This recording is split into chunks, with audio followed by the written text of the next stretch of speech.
so I'm going to try to translate this. No, tell me in Finnish. Oh. Olipa kerran todella kaunis sää. Äiti ja isä toivat minulle koalan. Minä, yläpuolella pienellä minä, meinasi laittaa sille nimen Rusetti, mutta Ipsu keksi sille nimen Paavi. Aluksi en pitänyt siitä nimestä, mutta vähitellen minäkin sanoin sitä Paaviksi.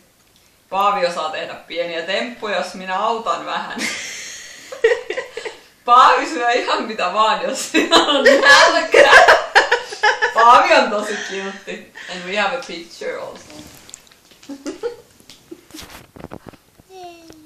Okay.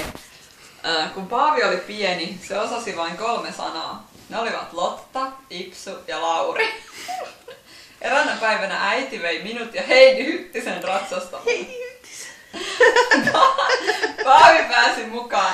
Ja arvaatko miltä Paavi näytti? Hän oli aivan kurassa ja pieni tähti, kun tulimme ja alla harjoittelua TL.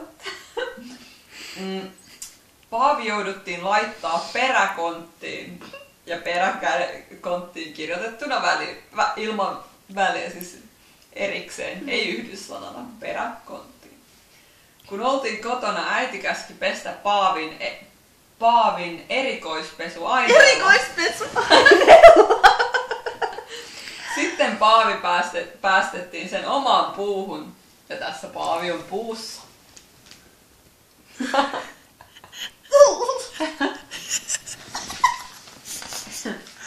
Eräänä päivänä Paavi lähti seikkailemaan. Ensimmäiseksi se sanoi, nyt kodista mä lähden mukavan tähden.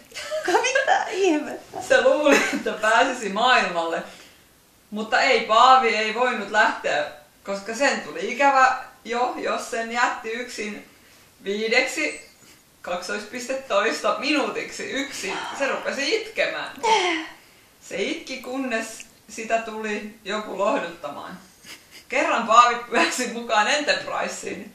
Vaikka Paavi oli alamittainen. Se laitettiin eläinten Enterpriseen. Mitä ajattelet? Sä olet karvoitteessa.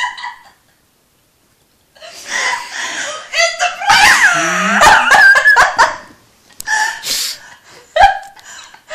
Ja. Paavi on ollut ikävä Ipsua. Kun hän on Texasissa. Paavi on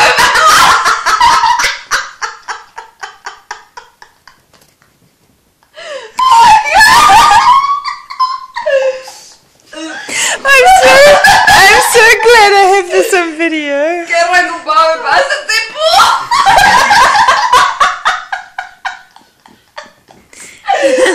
Kerran kun Paavi päästettiin puuhun.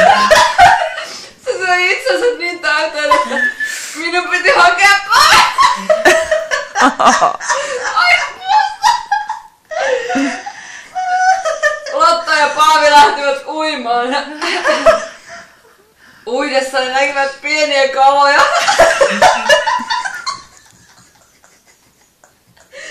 Paavi innostui seuraavan niitä ja Paavi sukelsi pikkukalojen perään. Paavi sai ison kalan kiinni. Paavikin saikin maistaa kiinni ottamansa kalaa. Paavin mielestä kala oli hyvä ja se pyysi lisää. Paavi innostui kalastamaan. Se saikin melkein aina ison kalan, mutta ei yli Laurin suurinta kalaa. Ja siinä lukee pysähdy.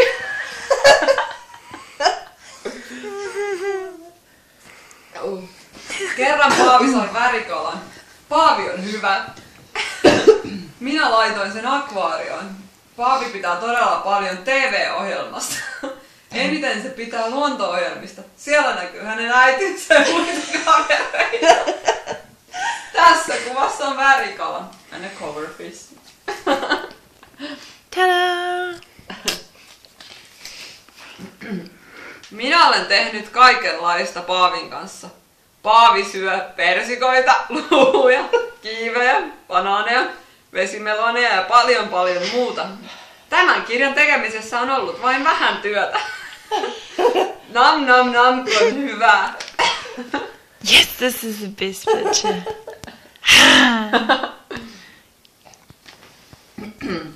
Runosivu. Pieni paavini popsii aina ruokani.